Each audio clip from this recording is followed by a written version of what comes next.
All right, after months of scrutiny over their slow reaction to the global inflation crisis and those rapid rate rises since May, Treasurer Jim Chalmers has announced this morning a wide-ranging review of the Reserve Bank of Australia.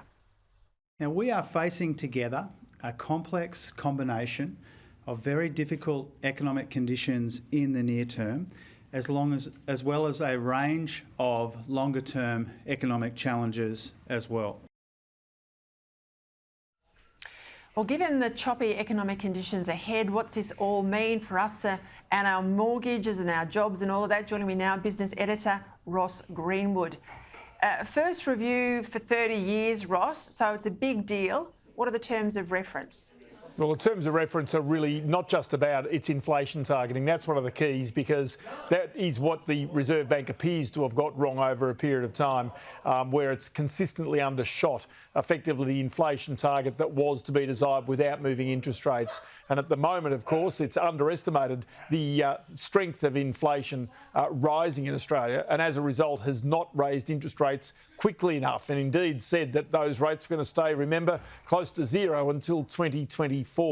But it's not just that, it's also about the culture of the Reserve Bank, the people on its board, the people that it hires, whether there's an element of groupthink about it. And so really many of the independent economists in Australia who were really pushing hard for this review, they've got what they wanted. There's an independent group coming together to consider the Reserve Bank in Australia, including one esteemed central banker from overseas. So in many ways, this is going to be a thorough look at the practices of the Reserve Bank, particularly over the past few years.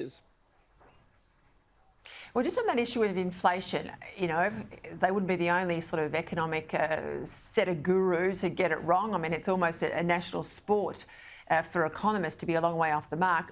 But the RBA governor didn't have to go as far as he did and say there'll be no rate rises before 2024. I think, you know, a lot of people say that fueled consumption. It fueled people going back to the banks and borrowing perhaps more than they needed to. What's been the take of the markets? Are they happy to see this review start today? Oh, there's no doubt. They're very pleased because, you know, the markets also were effectively blindsided by the Reserve Bank, which has said that its actions in saying that rates would stay so low, close to zero until 2024, was embarrassing.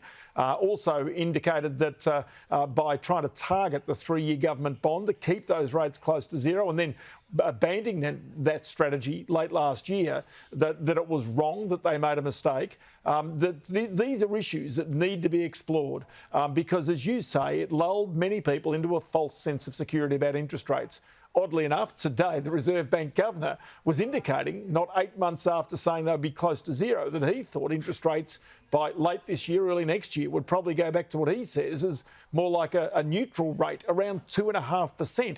So that is a far cry from where people anticipated that interest rates would be at the end of 2022, let alone where they'd be in 2024. Talk to me about this looming gas crisis in Victoria. We had news yesterday, the Australian energy market operator had been forced to put in an official system security threat. It'll run right through to the end of September. Concern that Victoria's supply, there's a big gas storage system called Iona, are at some of the lowest levels we've ever seen. And it goes into sort of the gas markets between us, New South Wales and obviously Queensland. How bad is it in Victoria?